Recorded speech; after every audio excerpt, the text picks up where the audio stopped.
Hi, welcome to Gene Rants. I'm Gene, and today, well, you know what? Let's start with, I don't know what you call them these days on Twitter. Well, I mean, when Twitter was Twitter, they were called tweets. I don't know what you call them on X anymore, the little posts on X. But if somebody wants to inform me, I guess I will use that in the future. Anyways, whatever it is, this is from Insurrection Barbie, which I think is a great name. Anyways, here's what Insurrection Barbie has to say. So, just a recap.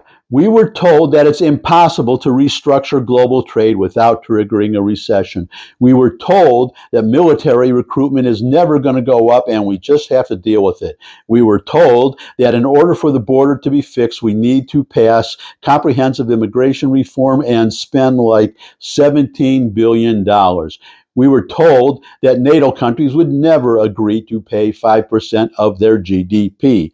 And yet, here we are, and not even a year to the Trump presidency, and every single one of those things that we were told couldn't happen, happened.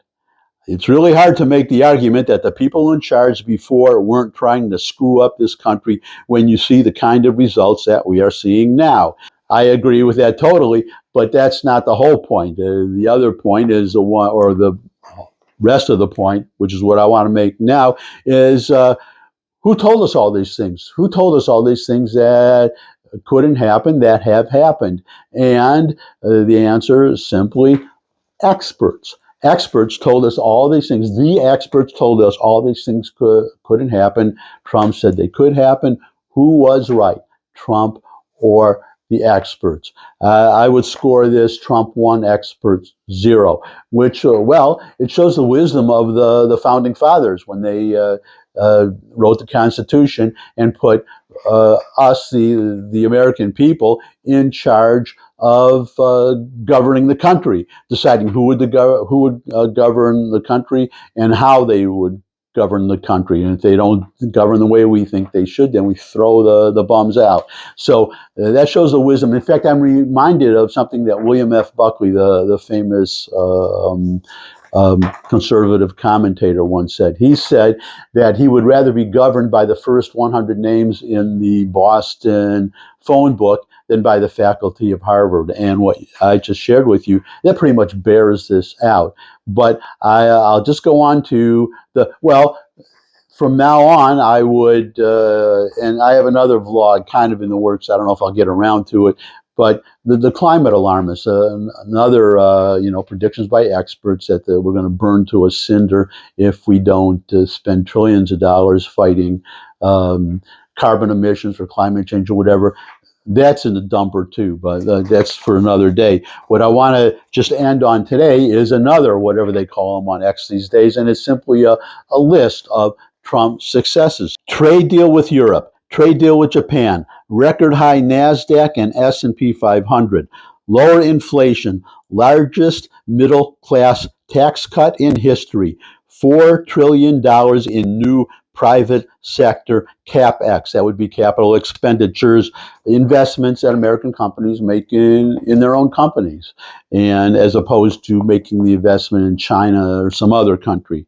Increase in oil and gas production, closing of southern border, elimination of federal DEI, diversity, equity, and inclusion. And actually, that list is not complete because trade deal with Europe, I guess that would be European Union. And actually, the French foreign minister is really squawking about. He is characterizing the deal just announced the other day as a submission to Donald Trump or to the United States. So my book, if it's bad for France, it's good for America.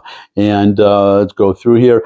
Record high NASDAQ and S&P. Not a record high of the Dow Jones yet, but we are about 0.6%. We'll just round it off, about 0.5% away from an all-time high in the Dow Jones. Now, that was the opposite was predicted with, well, as we just saw in that insurrection Barbie shared with us, that when Trump announced his tariff policy, or the vis-a-vis all these other countries, that there were predictions of a trade war, inflation, and a crashing stock market. And it actually did plunge.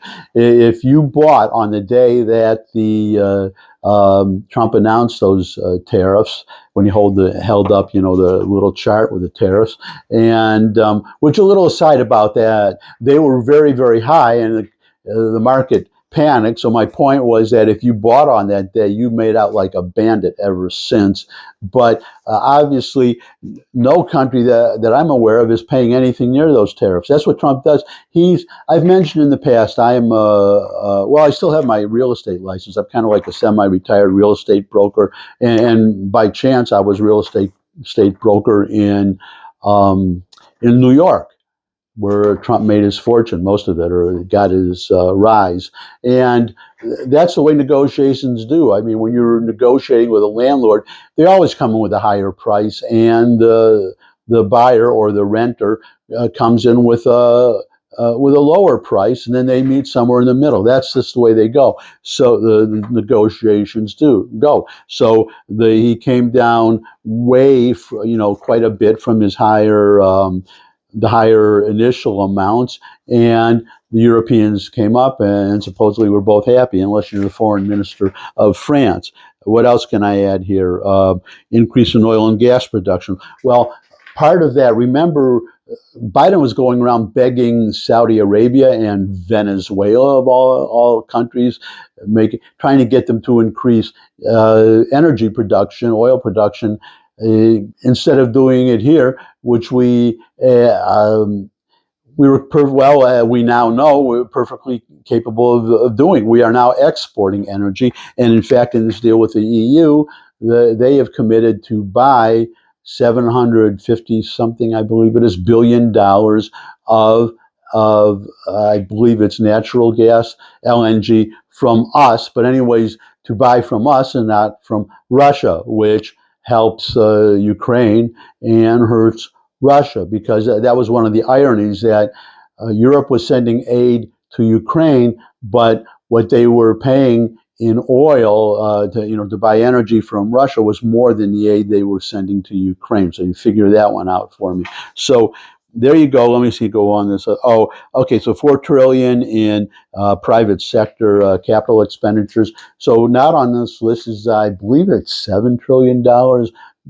Large amount of money that foreign companies have pledged to invest in the United States. So you see, again, the experts, when you hear something from experts, I guess we can throw climate change in there. That could be a subject for another vlog. They'll want to get off on that. But when the experts predict something, then I would take it with a grain of salt. And if the experts predict something and Donald Trump predicts something that is different or the opposite of what the experts go, experience, time has shown, after only 6 months in office, that if you're smart, you go with Trump. And that's it for today. Thanks for stopping by. If you could subscribe, that would really be great. Your comments always welcome in the comment section below the video. Share this video with anyone you think would benefit from it. But most of all, come back and see me again. I would love to see all of you again. And until I do see all of you again, bye.